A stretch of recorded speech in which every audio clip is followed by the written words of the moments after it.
নির্বাচনী মাঠ যখন উত্তাল তখনই হঠাৎ গুলির শব্দ, আর তাতেই কেঁপে ওঠে পুরো রাজনৈতিক অঙ্গন।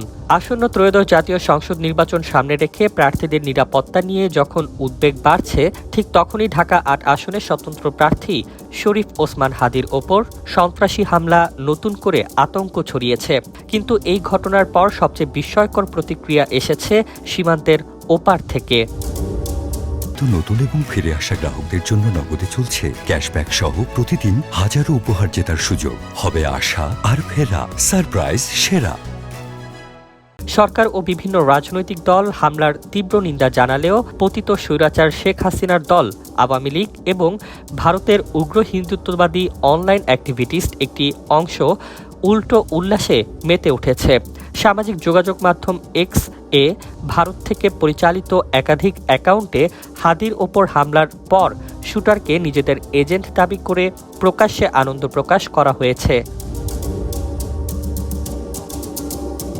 অনুসন্ধানে দেখা গেছে গত ৩ দিনে ভারতীয় বেশ কয়েকটি এক্স অ্যাকাউন্ট থেকে সংগঠিতভাবে প্রচার চালানো হচ্ছে হাদী নাকি ভারতের উত্তর পূর্বাঞ্চল দখল করে গ্রেটার বাংলাদেশ গঠনের পরিকল্পনা করছিলেন।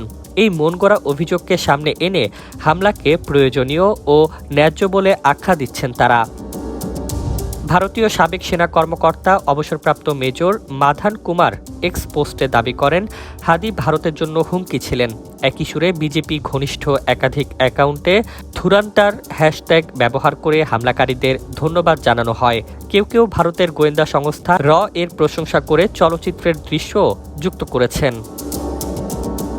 উল্লেখ্য, গত শুক্রবার দুপুরে পুরানা পল্টনের বক্স কালভার্ট এলাকায় নির্বাচনী প্রচারণাকালে পেছন থেকে মোটরসাইকেল যোগে এসে হাদীকে গুলি করা হয়। তিনি গুরুতর আহত অবস্থায় চিকিৎসাধীন।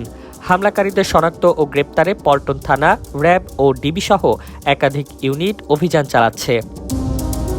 এই হামলা ও পরবর্তী অনলাইন উল্লাস প্রমাণ করছে, নির্বাচনের পথে শুধু বন্দুকই নয়, ডিজিটাল প্রোপাগান্ডাও বড় হুমকি হয়ে উঠেছে।